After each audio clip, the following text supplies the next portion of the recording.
Imaginez une journée banale dans un aéroport grouillant de vie. Des voyageurs pressés, des annonces en fond sonore, une odeur de café flottant dans l'air. Tout semble normal jusqu'à ce qu'un vieil homme discret, perdu dans la foule, devienne le centre d'une tempête. Cet homme, Harold Cooper, n'est pas celui qu'il semble être. En un instant, il va transformer une humiliation en une vengeance légendaire capable de faire trembler une compagnie aérienne géante. Accrochez-vous, car cette histoire va vous montrer qu'il ne faut jamais sous-estimer quelqu'un, même le plus discret des passagers. Avant de plonger dans cette aventure, un grand merci à vous qui regardez la capsule temporelle. Si cette histoire vous plaît, n'oubliez pas de liker, de vous abonner et de laisser un commentaire pour nous dire d'où vous nous regardez. Vos messages et votre soutien font vivre notre chaîne et nous motivent à vous offrir des récits toujours plus captivants. Alors, abonnez-vous maintenant, activez la cloche et partons ensemble dans l'incroyable histoire de Harold Cooper. C'était une journée ordinaire dans un aéroport animé. Les gens discutaient bruyamment, les annonces résonnaient doucement dans les haut-parleurs et une odeur de café frais emplissait l'atmosphère. Les voyageurs, absorbés par leurs propres préoccupations, passaient sans prêter attention à Harold Cooper, un vieil homme discret qui avançait lentement vers son siège. Avec son manteau usé et son regard fatigué, il semblait invisible aux yeux de la foule. Mais ce que personne ne savait, c'était que Harold n'était pas un simple passager. En un instant, il allait déclencher une tempête qui secouerait une compagnie aérienne entière. Nous sommes à l'aéroport JFK de New York, un lieu où des milliers de destins se croisent en chaque jour. Ce matin-là, l'ambiance était comme toujours, bruyante, chaotique, pleine de vie. Les voyageurs tiraient leurs valises à roulettes, les enfants couraient, et les hôtesses de l'air donnaient leurs dernières instructions avant l'embarquement. Dehors, le ciel était gris, une couverture nuageuse pesante suspendue au-dessus de la ville. Au milieu de cette agitation, Harold Cooper détonnait. Âgé, les traits marqués par une vie de lutte, il avançait avec une démarche calme mais déterminée. Il se rendait à Los Angeles, mais son voyage allait prendre une tournure inattendue. Sarah, une jeune hôtesse de l'air, repéra Harold alors qu'il s'installait dans un siège de première classe. Elle fronça les sourcils en observant son vieux manteau marron, sa posture légèrement voûtée et son sac en cuir usé. « Ce siège est réservé », murmura-t-elle pour elle-même, perplexe. Comment un homme aussi ordinaire pouvait-il se permettre un billet aussi cher ? Harold, lui, ne remarqua pas son regard. Il avançait dans l'allée, ses chaussures claquant doucement sur le sol brillant.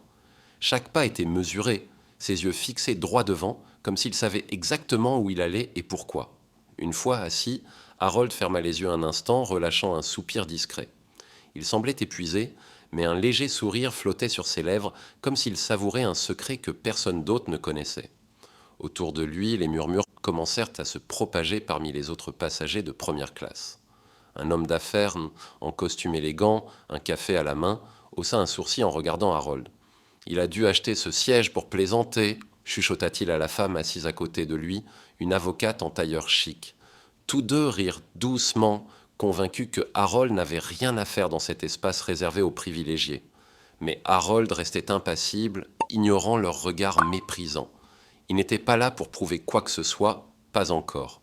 Les murmures s'amplifièrent, alimentés par la curiosité et le jugement. Sarah, l'hôtesse, revint vers l'avant de l'avion, accompagnée d'un garde de sécurité en uniforme. Elle parlait à voix basse, jetant des coups d'œil vers Harold. « Cet homme en siège, un A, il ne devrait pas être là, murmura-t-elle au garde, un homme imposant au visage sévère. Ce dernier hocha la tête, fronçant les sourcils, et se dirigea vers Harold d'un pas décidé. Ses bottes résonnaient lourdement sur le sol, comme un avertissement. Les passagers autour retinrent leur souffle, sentant que quelque chose d'inhabituel était sur le point de se produire. Harold venait à peine d'ouvrir les yeux lorsqu'il sentit une main ferme tapoter son épaule. Il leva la tête et croisa le regard froid du garde. « Monsieur, vous êtes au mauvais siège », déclara l'homme d'un ton sec, sans une once de chaleur. Harold cligna des yeux, surpris par l'interruption. Il resta calme, sa voix posée lorsqu'il répondit « C'est mon siège ». Il tendit son billet d'embarquement, un simple bout de papier qui, selon lui, prouvait sa légitimité. Le garde y jeta un coup d'œil rapide, son expression ne changeant pas. « Suivez-moi », ordonna-t-il, son ton ne laissant aucune place à la discussion. Perplexe, Harold se leva lentement, ses articulations grinçant sous le poids des années. Les regards des autres passagers le suivirent, certains curieux, d'autres détournant les yeux, absorbés par leur écran de téléphone. Personne ne comprenait ce qui se passait et encore moins ce qui allait suivre. Harold suivit le garde le long de l'allée, son visage impassible mais son esprit en ébullition. Pourquoi l'arrêtait-on? Il n'avait rien fait de mal, son billet était valide, son siège payé. Alors pourquoi cette hostilité? Arrivé à la porte de l'avion, le garde se tourna vers lui, son ton toujours aussi glacial. « Monsieur, vous devez quitter l'avion. » Les mots frappèrent Harold comme une gifle. « Quitter l'avion ?» répéta-t-il, sa voix à peine audible, teintée d'incrédulité. « Mais je suis à ma place. » Le garde resta inflexible, croisant les bras. « C'est la procédure, monsieur. » « Veuillez sortir. » Harold sentit une vague de colère monter en lui, mais il la réprima. Il n'était pas homme à faire des scènes. Pas ici, pas maintenant. Escorté hors de l'avion, il entendit les murmures des passagers s'intensifier derrière lui comme un écho moqueur. La lourde porte de l'avion se referma avec un bruit sourd et Harold se retrouva seul face à la froideur métallique de la porte de l'aéroport. Dehors, sur le tarmac, l'air était frais, presque mordant. Harold s'arrêta un instant, inspirant profondément pour calmer son cœur qui battait à tout rompre. Il aurait pu céder à la honte, laisser l'humiliation l'écraser. Mais Harold Cooper n'était pas ce genre d'homme. Sous son apparence fragile se cachait une force que personne dans cet aéroport n'aurait pu imaginer. Il sortit son téléphone de sa poche, ses doigts tremblant légèrement, non pas de peur, mais d'anticipation. Un seul appel et tout allait changer. Ce que personne dans cet avion, ni même dans l'aéroport, ne savait, c'était que Harold n'était pas un simple vieillard injustement expulsé. Il était un homme avec un pouvoir immense, un homme capable de faire plier une compagnie aérienne entière d'un simple geste. Sa vengeance, discrète mais implacable, allait ébranler le monde de l'aviation. Et même Harold, en cet instant précis, ne pouvait prévoir jusqu'où cette histoire l'emmènerait. Les doigts d'Harold composèrent un numéro, son pouls s'accélérant légèrement. Après une courte sonnerie, une voix calme et assurée répondit « Monsieur Cooper, comment puis-je vous aider aujourd'hui ?» C'était Robert Gray, le PDG d'une des plus grandes firmes d'investissement au monde, la firme que Harold possédait.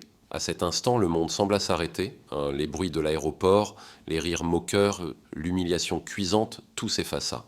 Harold prit une profonde inspiration, sa voix ferme et claire. « Robert, j'ai besoin que tu fasses de quelque chose d'important, quelque chose de grand. » Robert, habitué aux demandes audacieuses de Harold, sentit le poids de ces mots. « Tout ce que vous voulez, monsieur Cooper. Dites-moi. » Harold ne perdit pas de temps. « Retire tout notre argent de cette compagnie aérienne. 4 milliards de dollars. Chaque centime. » Un silence lourd s'installa à l'autre bout du fil. Robert, bien que professionnel, ne put cacher sa surprise. « 4 milliards? Monsieur Cooper, êtes-vous sûr? C'est une somme colossale. » Harold ne flancha pas, sa voix aussi tranchante qu'un couteau. « Fais-le maintenant, Robert. » Robert n'insista pas. « Très bien, je m'en occupe immédiatement. » L'appel se termina, et avec lui, le sort de la compagnie aérienne fut scellé.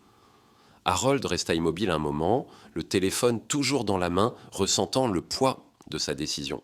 Il l'avait humilié, traité comme un moins que rien. Mais il venait de commettre une erreur monumentale, une erreur qui allait leur coûter tout. Au siège de la compagnie aérienne, à des kilomètres de là, le chaos commençait à s'installer. Robert, fidèle à sa parole, avait mobilisé son équipe financière. En quelques heures, chaque dollar investi par la firme de Harold, 4 milliards au total, fut retiré des comptes de la compagnie. Les dirigeants, pris au dépourvu, regardèrent les chiffres s'effondrer sur leurs écrans, incrédules. Des réunions d'urgence furent convoquées, des cris résonnèrent dans les couloirs, mais personne ne comprenait pourquoi une telle catastrophe s'abattait sur eux. Ils étaient loin de se douter qu'un vieil homme, chassé d'un avion, en était la cause. Le PDG de la compagnie, un homme arrogant habitué à obtenir ce qu'il voulait, avait personnellement approuvé l'expulsion de Harold, riant à l'idée qu'un vieillard puisse causer le moindre problème. Le garde de sécurité, suivant les ordres sans poser de questions, avait exécuté la tâche avec zèle. Tous deux allèrent bientôt réaliser l'ampleur de leur erreur. La compagnie, autrefois un pilier de l'industrie aérienne, vacillait au bord du gouffre, et tout cela à cause d'un seul appel de Harold Cooper. En quittant l'aéroport, Harold ressentit une étrange sérénité. Le vent frais du tarmac caressait son visage, mais son esprit était déjà ailleurs. La perte de 4 milliards n'était que le début. Il avait un plan bien plus vaste que ce que quiconque pouvait imaginer. Cette vengeance n'était pas seulement pour lui, c'était pour tous ceux qui avaient été ignorés, méprisés, traité comme insignifiant par ceux qui se croyaient intouchables. Son téléphone vibra dans sa poche. Un message de Robert. Fonds retirés. Les médias commencent à poser des questions. Le conseil d'administration est en panique totale. Harold esquissa un sourire. Tout se déroulait exactement comme prévu. La compagnie s'effondrait sous son propre poids et il n'avait fait que commencer. Cette bataille ne concernait pas seulement l'argent. C'était une question de respect, de dignité, de pouvoir. Et Harold était déterminé à faire passer son message. Arrivé chez lui, Harold s'arrêta un instant devant sa porte, contemplant l'avenir. Il pensait au PDG de la compagnie, cet homme arrogant qui l'avait fait expulser, riant comme si Harold n'était qu'un insecte à écraser. Mais Harold connaissait tout de lui, sa famille, ses investissements, ses secrets les plus sombres. Il ne se contenterait pas de détruire la compagnie. Il voulait que le PDG ressente personnellement la douleur de son erreur. Il voulait que le monde entier sache qui était Harold Cooper. Le lendemain matin, l'action de la compagnie aérienne plongea en bourse. Les rumeurs se propageant comme une traînée de poudre et les médias affluaient réclamant des réponses. Robert rappela, sa voix teintée d'urgence. Le PDG est en mode gestion de crise, mais ils sont complètement perdus. Ils n'ont aucune idée de ce qui les a frappés. Harold, assis dans son bureau, sourit calmement. Laisse-les paniquer, Robert, qu'ils ressentent le poids de leur erreur. Mais Harold n'en avait pas terminé. Cette vengeance allait bien au-delà de l'argent. Il s'agissait de montrer au monde que les puissants, ceux qui se croyaient au-dessus des autres, n'étaient pas intouchables. Il ordonna à Robert « Trouve-moi tout sur la vie personnelle du PDG, chaque faiblesse, chaque secret. Je veux tout savoir. » Robert, bien que surpris par l'ampleur de la demande, acquiesça. « Je vous envoie ça dès que possible. » Le prochain coup de Harold serait dévastateur, un coup dont le PDG ne se relèverait jamais. À la tombée de la nuit, Harold se tenait devant la grande baie vitrée de son penthouse, contemplant les lumières scintillantes de la ville. Son plan se déroulait à la perfection. Un nouveau message de Robert confirma l'ampleur du chaos. Le PDG est interrogé par les autorités. Les médias exigent des explications, ils sont au bord de l'effondrement. Harold sirota son verre de whisky, le tintement des glaçons résonnant dans le silence. Il était satisfait mais pas encore comblé. Il voulait que le PDG ressente chaque once de douleur, chaque humiliation qu'il avait infligée. Un coup à la porte interrompit ses pensées. Un homme en costume, sérieux et discret, entra et lui tendit une enveloppe scellée. « Tout est prêt, monsieur Cooper, dit-il avant de repartir. Harold ouvrit l'enveloppe avec précaution. À l'intérieur se trouvait un document légal, une arme redoutable, une demande de remboursement immédiat des 4 milliards de dollars, plus les intérêts, sous 48 heures. Si la compagnie refusait, les secrets les plus sombres du PDG, ce que Harold avait soigneusement collecté, serait révélé au grand jour, détruisant sa carrière, sa réputation, sa vie. Harold prit son téléphone et composa un dernier numéro. Lorsque le PDG répondit, sa voix tremblait légèrement, trahissant sa peur. « Monsieur Cooper, je ne m'attendais pas à vous entendre aussi vite. » Harold parla d'un ton glacial, chaque mot pesé avec soin. « J'ai ce qu'il faut pour vous détruire. Vous avez 48 heures pour répondre à mes demandes. Ne me faites pas attendre. » Un long silence suivit, chargé de tension. Puis le PDG, tentant de reprendre le contrôle, murmura « Vous ne savez pas à qui vous vous attaquez. Vous faites une grave erreur. » Harold sourit, un sourire froid et déterminé. « C'est vous qui avez fait une erreur en pensant que j'étais insignifiant.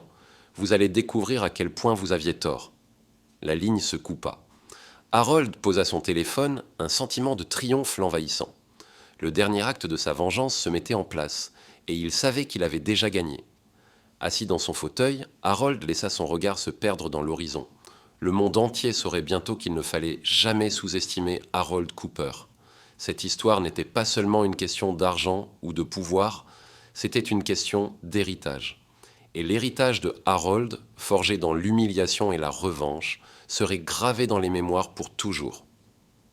Conclusion et appel à l'action.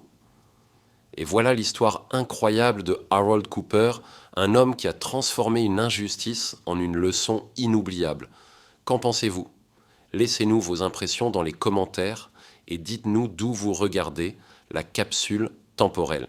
Si cette histoire vous a captivé, likez, abonnez-vous et activez la cloche pour ne rater aucune de nos prochaines vidéos. Votre soutien est essentiel pour continuer à partager des récits aussi puissants.